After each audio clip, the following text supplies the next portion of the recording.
This is Somewhere in the Skies with Ryan Sprague.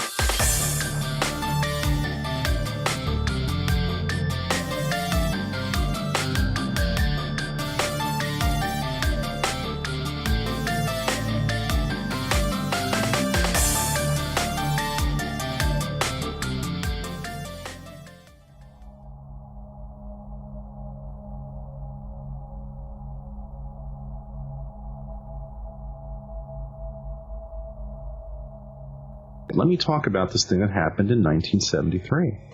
It is one of the stranger UFO episodes I've ever lived through. For those of you who are familiar with Jersey, this all started in Somerset, where I grew up. Very nice little town, right next to Rutgers University, which is in New Brunswick, New Jersey. And that town has changed quite a bit, but that's a whole other topic. Anyway, my brother, my father, myself were in, I believe it was Modell's. It was this mall. Not a mall, it's a shopping center. I shouldn't say mall. Shopping center that is on Easton Avenue. And if you know where the Somerset Diner is, and if you're standing in front of the Somerset Diner and you look across the street and to the left, there's a shopping center there that has a movie theater, and I believe it was Modell's was there at the time. But in 1973, for the most part, that was undeveloped forest. There was nothing really there.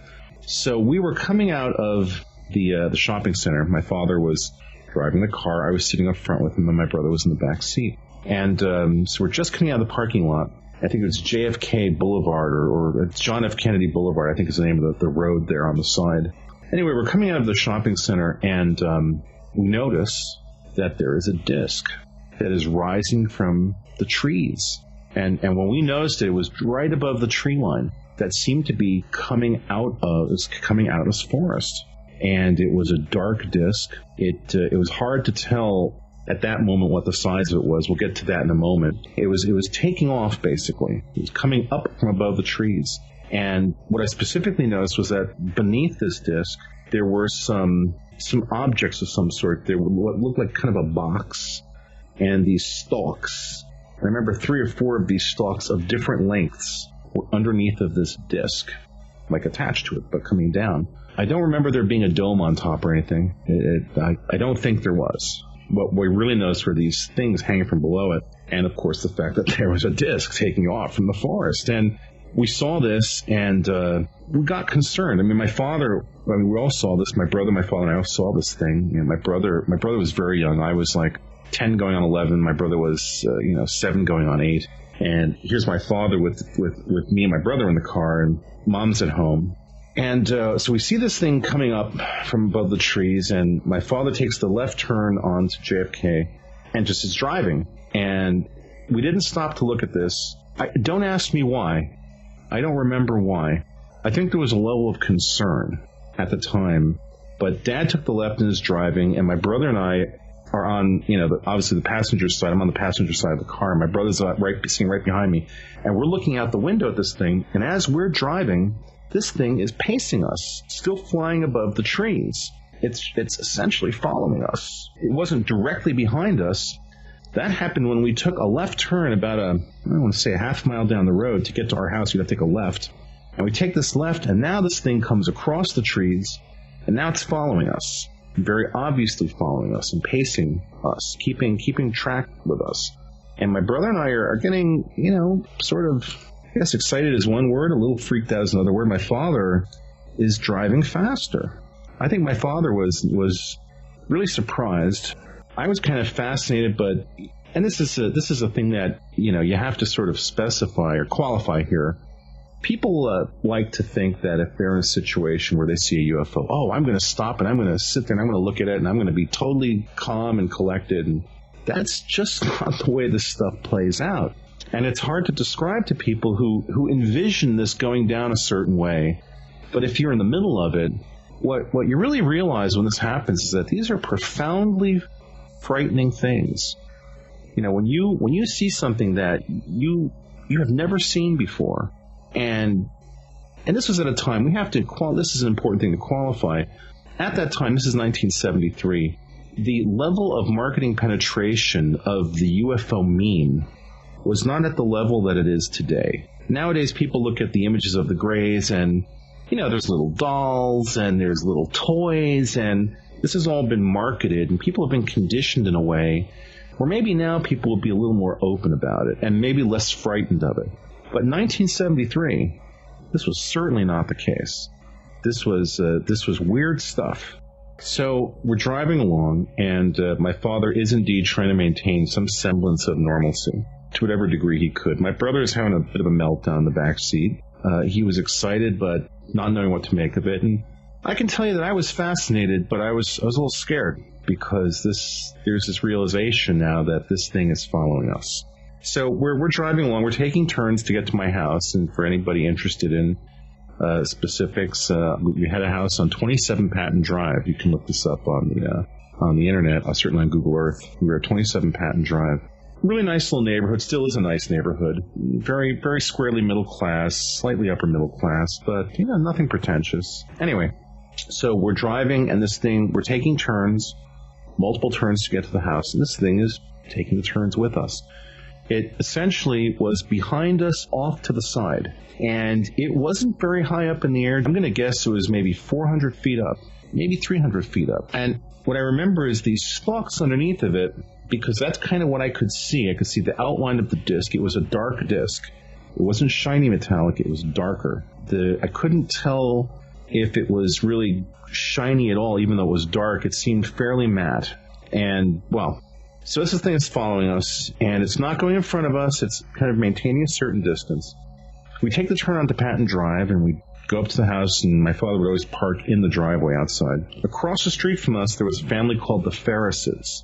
And this plays into the story in a moment, because Mr. Ferris was out on the front lawn mowing his lawn. He had his little, gas lawnmower going, and not the kind you sat in. It was the kind, you actually, I don't want to say manual lawnmower, but it was not the kind you drove by sitting on it. It was just one of those old, Toro style, lawnmowers that you moved around with your hands, and it was gas powered, obviously. So he was mowing the lawn, and we come up to the house, we pull into the driveway, and my father bolts out of the car and goes running in the house to get my mother, leaving my brother in the back seat, who's now, as I remember, crying. My brother was not happy about this, that dad bailed out of the car to go grab my mother.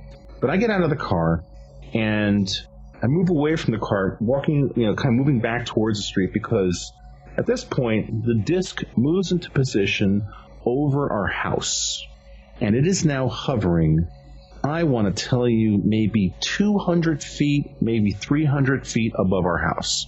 And it's silent, and it's hanging in the air right above our house. And I remember I'm looking at this, and I don't know what to think at this point. I sort of was frozen in place. Part of me desperately wanted to run in the house and hide. I remember that feeling very strongly. But the other half of me was really fascinated by this, because how often do you get to see something like this? And I'm looking up at it, and I hear a sound come from behind me. And what had happened was, apparently, Mr. Ferris turned, saw this thing hanging above our house, and he let go of his lawnmower. Just let it go. And it kept going, and it smacked into his car that was parked in his driveway. And I heard this lawnmower hitting the car. I turn around, and I see Mr. Ferris looking up at this thing, and his mouth is hanging open. Now, who knows if Mr. Ferris is still alive? I'm guessing the man is probably not alive anymore. He was older than my father, older than my parents.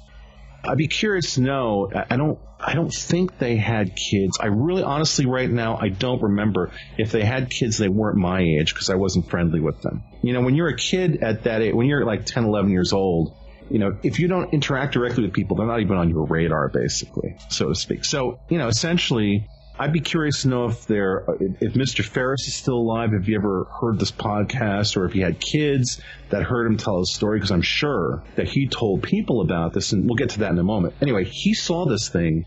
He lets go of his lawnmower, hits his car. He's standing in his lawn staring up at this. So I turn back around, and it's still hovering above the house.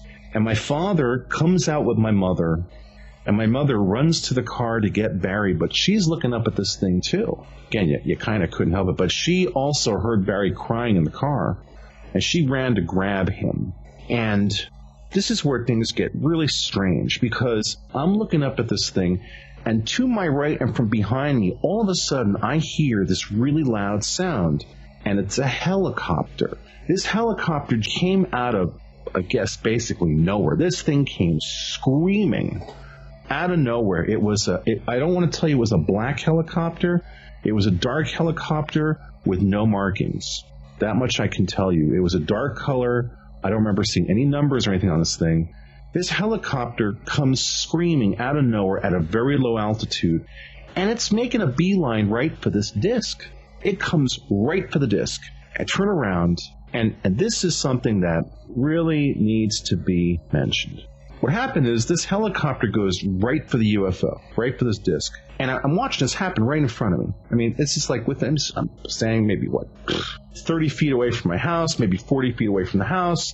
The disc is maybe a few hundred feet, maybe 200-300 feet above the house. This helicopter comes rushing out of nowhere, and it goes right for the disc. That disc went from being fully stopped to full velocity with no acceleration. This thing shot straight up, and within maybe 2 seconds was completely gone. It made no sound doing it. And again, this is a really relevant point. And this is where my brain, when I think about this episode, this is the part that really stands out in my mind. This is the part that is as graphic as if it had happened yesterday. Because to see an object hovering, stationary, and then not gain acceleration and then go fast, but to see it simply go from stopped to full speed is something that your brain has no visual reference for. In fact, your brain tells you something is dramatically wrong. It's not something you've ever seen. You see a jet airliner take off and you see it gain speed. You watch, imagine a car that was stopped and all of a sudden it goes from 0 to 60 in 0 seconds. Your brain has no reference for it. Poof, straight up, and within 2, maybe 3 seconds tops, it is completely gone. And now there's a helicopter hovering above our house. And in sharp contrast to the disc, the helicopter is very loud, real loud. As loud as it was, maybe, I want to tell you, and I can't be exact about this, maybe 10 seconds goes by, maybe it was 5 seconds, and we hear a loudspeaker. And it was really loud because that helicopter was hanging right above the house, and that was loud as hell. All of a sudden, this voice comes out, "Go back in your home," as I remember it. It might have been slightly different from that, but, go in your home, go back in your homes. And my mother grabs me, my brother's got my brother, and we all go in the house. And we are all highly traumatized. It's like, oh my God, what just happened? And we heard the helicopter hung around for another few minutes. We could hear it because it was right above the house. It moved around a little bit. And then we finally, after, I want to tell you, 3 or 4 minutes, it flew away. And it was gone. And we're just losing it. And I remember my father gets on the phone, and the first thing he does was to call the police. Call the police. What did he know? Who lives through something like this? You don't know what to do. You call the cops. So you call the police, and what I remember happening was that the police kind of laughed him off the phone. They're like, "Oh yeah, you saw what? Yes, sir. Maybe you should call someone else." Or I remember my father getting off the phone, very, very frustrated. He's like, "They don't want to know." And he turned to my mother, "Faye, they're laughing at me." My mother said, "Well, call the newspaper. They'll want to know." So my father, as I remember, calls the local paper. We had, like everybody else, we got the paper back then. Everybody used to get the paper, right? This was a different time. So my father calls the local paper and tries to talk to them about it, and they basically did pretty much the same thing, sort of laughed him off the phone. And I don't know. I have to believe someone else saw this thing. This thing followed us for a good distance. It was flying over a fairly populated area. This is like one of the greatest parts of the mystery of it to me. Like, what was that helicopter? Was it really a helicopter? This is where this is where the high weirdness factor comes in. Was that helicopter a screen memory? I can't tell you. I don't think so. I remember the helicopter being really loud, being a very physical object. And again, the important part was the sound and the level of sound of that helicopter versus the complete lack of sound of the disc. Very noticeable, sharp contrast. And then to see that disc move with the speed it did, to this day, I've never seen anything else like that in my life. And that's why I have such a vivid memory of it, because it shatters all perceptions of what is normalcy. It's just completely, there's no reference point for it. Anyway, so we're sitting there talking, and we were kind of flipped out. And all of a sudden, there's a knock on the door. And I remember that knock on the door. We all looked at each other like, oh, God, what the hell is that? My father went to the door, and he comes back, and it's Mr. Ferris from across the street. I remember he came in, and I hear him at the front door, Lou, what the hell is going on? Because he came over to us, and he wanted to know, what was that thing? And he hung out with us for a while, and then at some point his wife came over. But Mr. Ferris came over alone. And this was a crazy thing that went on, and we were talking in the kitchen, and my memory was that we were up fairly late that night talking about this. And there's another completely, not a separate element to this, but there's an important element to this, which is to mention that we had these next-door neighbors, the Kohlers. It was Betty, Jack, Teresa, and Steve Kohler. Teresa and Steve were the kids. Teresa was kind of like my surrogate sister growing up. A lot of stories about her. And Jack Kohler was a very high-up executive at the Associated Press. Now, there's a really interesting political story tied to this. When Reagan took over the White House, when Reagan became president, Reagan's press secretary, and we found this out after we moved away, Jack and my father were good buddies. But Jack was tapped to go be the White House press secretary for the Reagan White House. And went and took that job until apparently it was discovered. And this was something even my mother didn't know.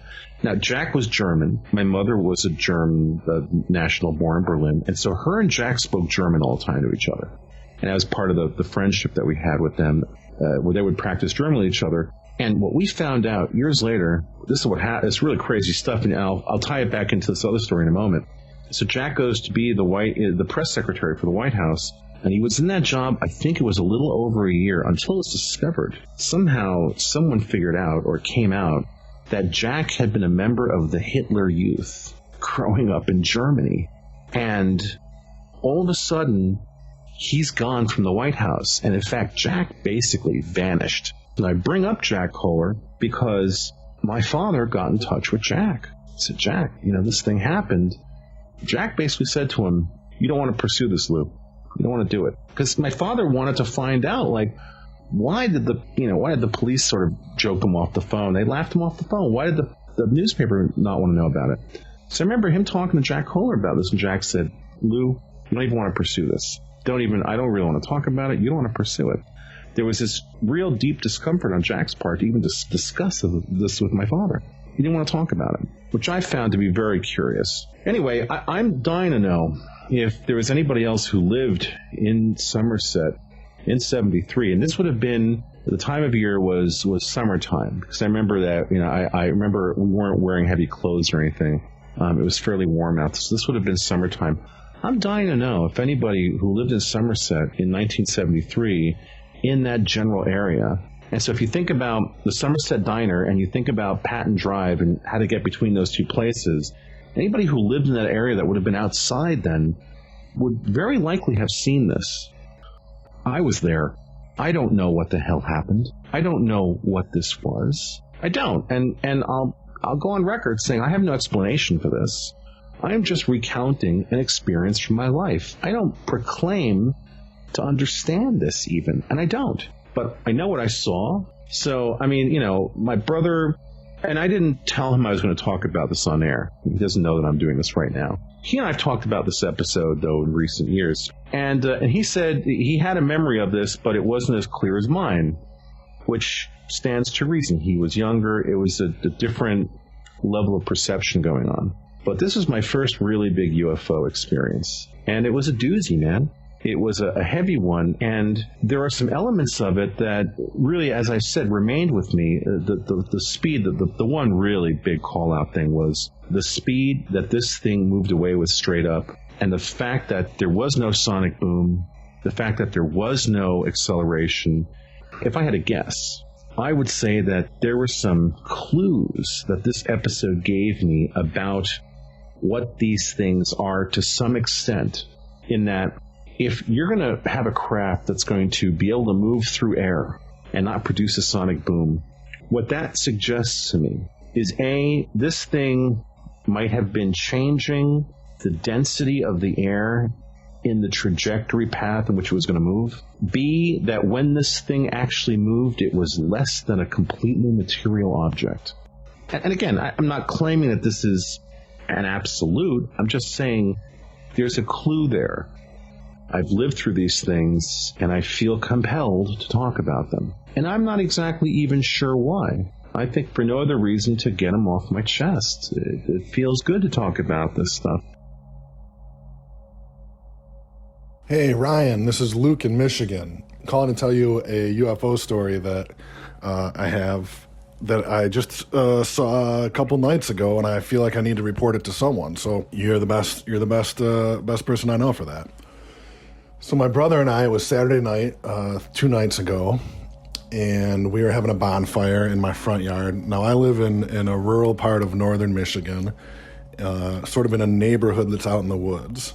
And we have a little shared access to a small lake. So my brother is a photographer, and he wanted to go take pictures of the stars. It was about 10:30 at night. So we went down to the shared access at our lake, and we walked over a little bridge, the creek, and we were standing on the small beach there, looking at the stars, and he had set up his camera on a tripod, and I said something like, well, it would be a good night to see a UFO, and my brother said, yeah, it would be, but we're not going to see one. The only thing we're going to see is stars. And then literally like 10 seconds later, he said, but what about those stars?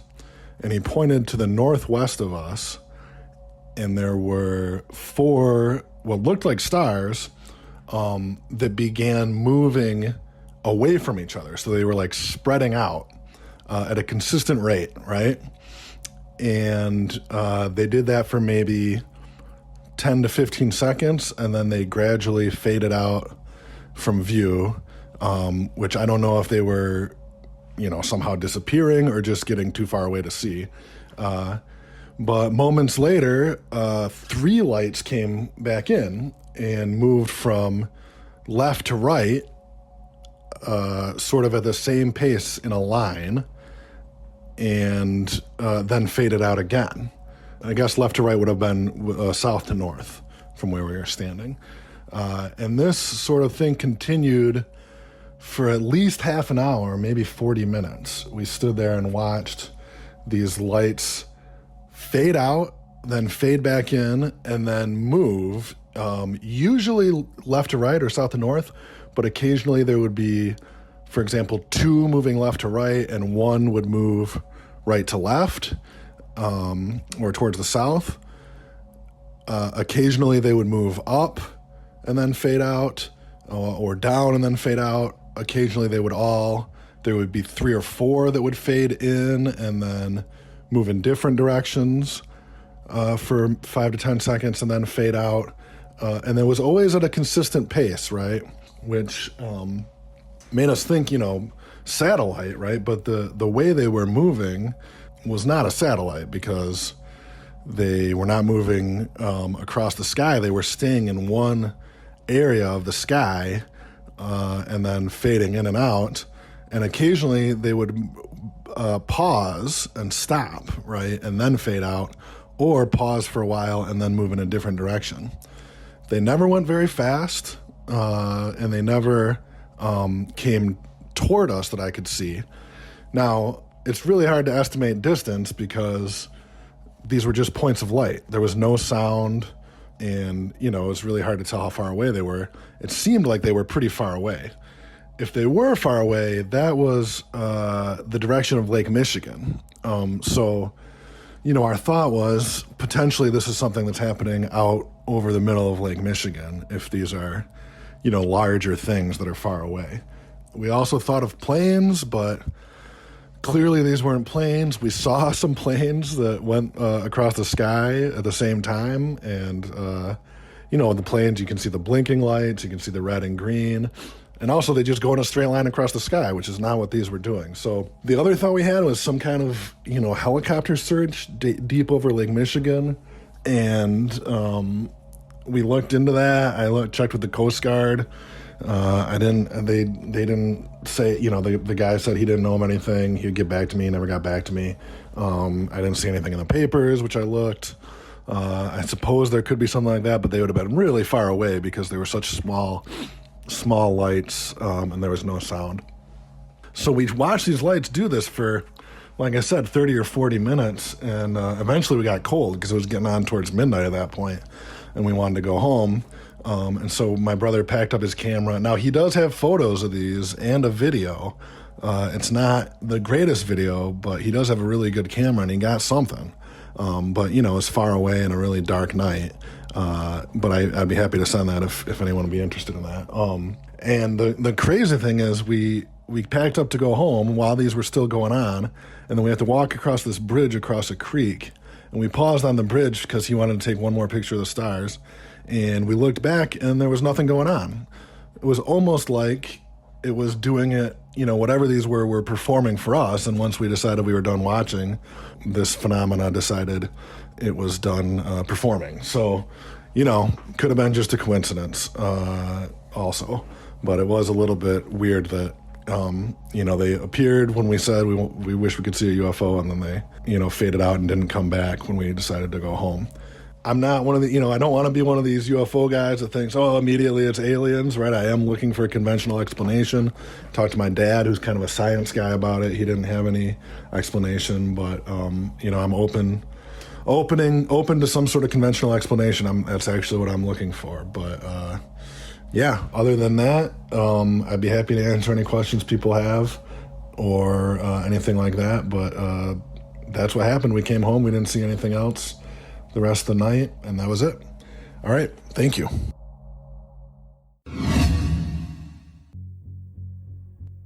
Hey everyone, Ryan Sprague here, host of Somewhere in the Skies. If you've ever thought about supporting us, we have great 2 easy options for you right now. If you listen to the show on Apple Podcasts, you can click the subscribe button at the top of your Apple feed. Or you can join our Patreon at patreon.com/somewhereskies. Both of these options give you the same benefits: early access to the main show, bonus episodes and content, and priority to ask our guests your listener questions. So, to help support Somewhere in the Skies, click that subscribe button on Apple or visit patreon.com/somewhereskies. Thank you so much for your support, and keep looking up.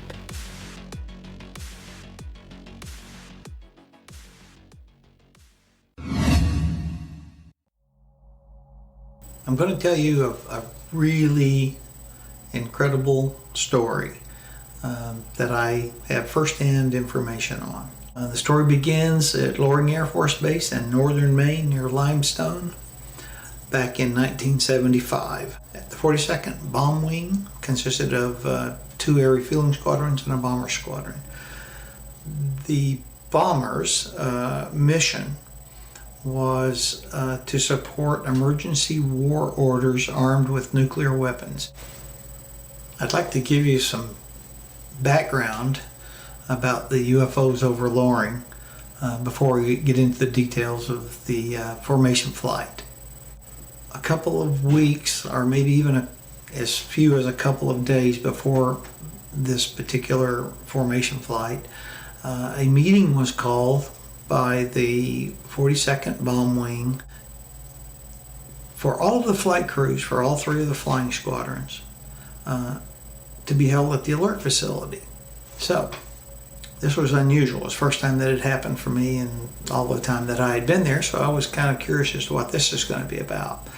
So at the beginning of the meeting, a uniformed major says, listen, if you don't have a security clearance of at least secret, you need to leave. There was only a couple people that got up out of the couple hundred people that were there. The major started off by saying, if you haven't heard, there has been a UFO reported over the base, over the nuclear armed B-52s that are on alert, over the nuclear weapons storage facilities that had nuclear weapons stored at them at this time.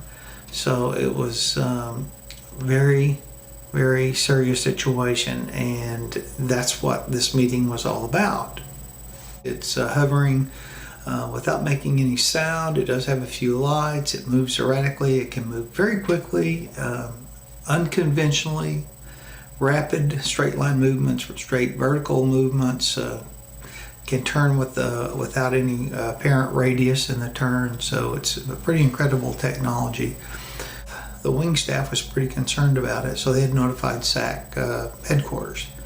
And we were told, don't talk to anybody about it. If you have one of these incidents, you can talk to us, and we'll be debriefing you, but outside of this room, don't talk about it. And we're also concerned that the local press is going to get wind of all the extra ground forces and the fighters that we're bringing in to help us deal with this issue. So we're going to tell them that there's a Canadian helicopter crossing the border and harassing us. So I think that's pretty incredible. But that's the background for the story that I'm going to tell you. We had departed Loring earlier in the day. It was a nighttime refueling mission. There were 3 KC-135s in this formation. I was the aircraft commander on the number 2 aircraft in this 3 airplane formation. Tankers formations were referred to as cell flights.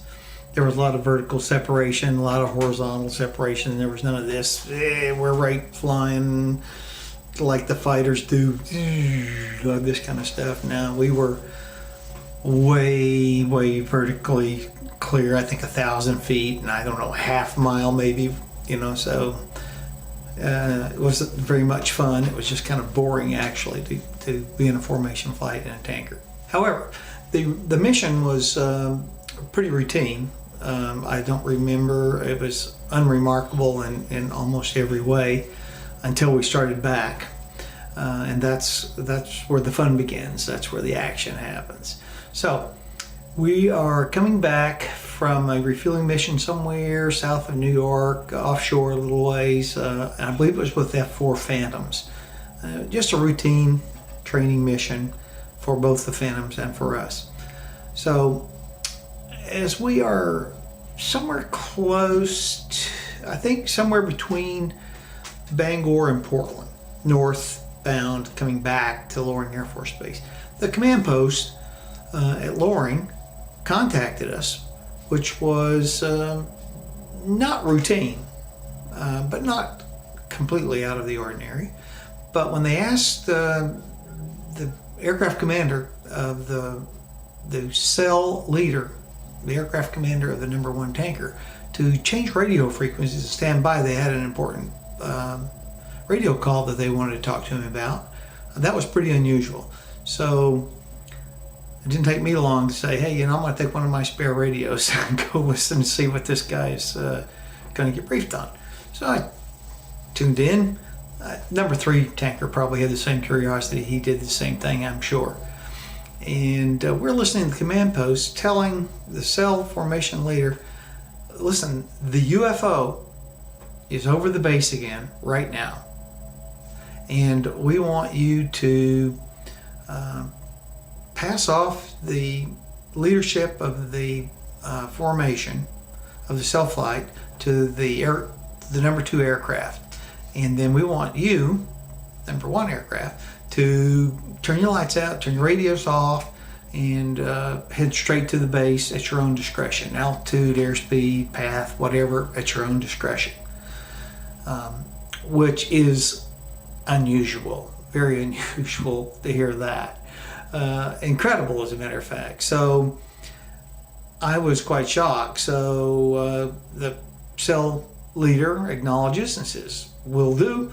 So the next thing you know, I'm getting a call from him. He's contacted me and said, listen, I just got special orders. I have to depart the formation. You're going to take over leadership of the cell. Let the navigators coordinate our positions. When you're ready, you got it. So the navs did that. I was convinced that we were where they said we were. I could see some of the cities, so I knew we were close. So I trusted the nav, and off we went to the initial approach fix. And the aircraft commander of the number 1 tanker turns his lights off. Don't hear any more communication, so he's now radio silent. And in the moonlight, I could see his silhouette, and down he descended into the darkness, heading straight for Loring Air Force Base. I would have loved to have traded places with him. So number 2, now the old number 3, and number 2 and I started heading to the initial approach fix, which is quite a ways south of the south end of runway 36.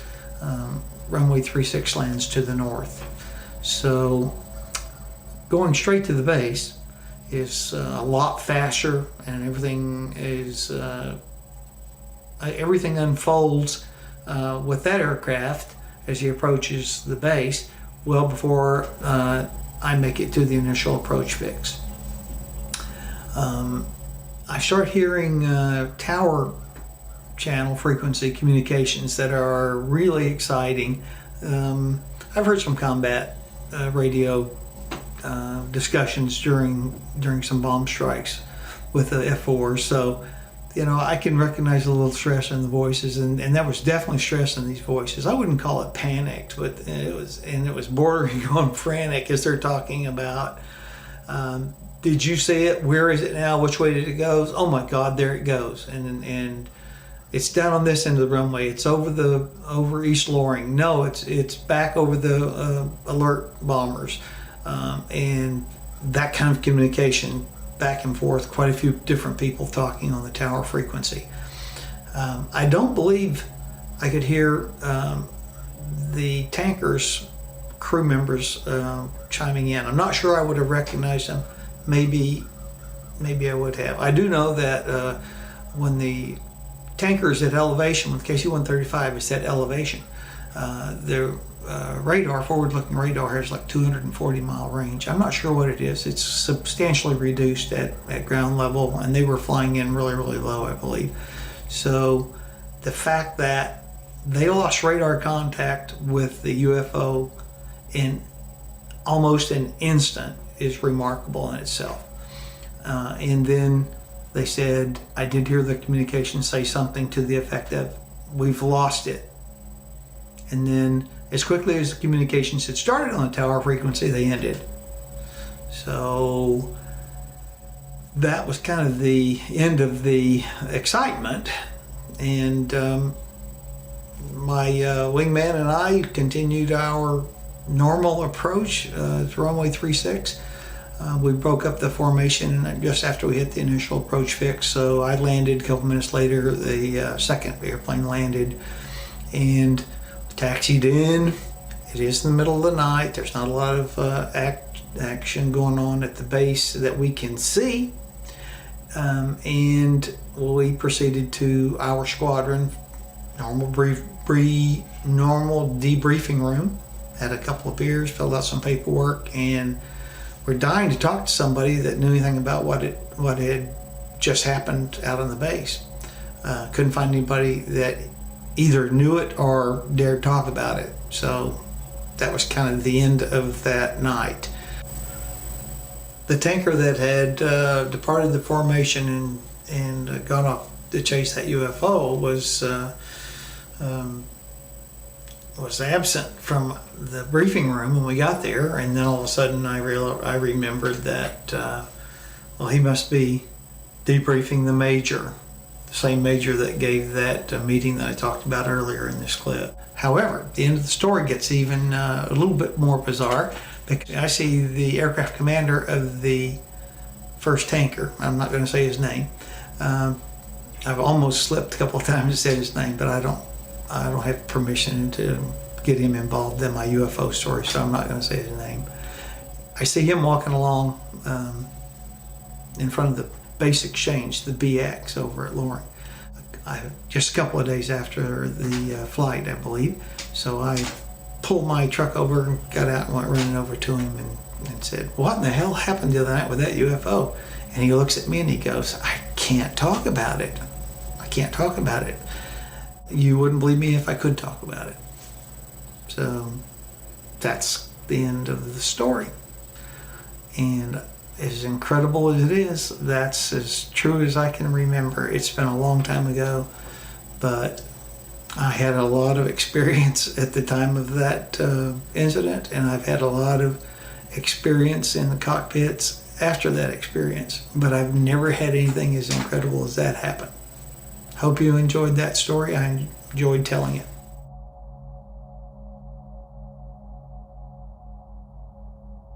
The Somewhere in the Skies podcast is part of the LIONSGATE Sound Network. please take a moment to rate and review the show on Apple Podcasts, Spotify, or wherever possible.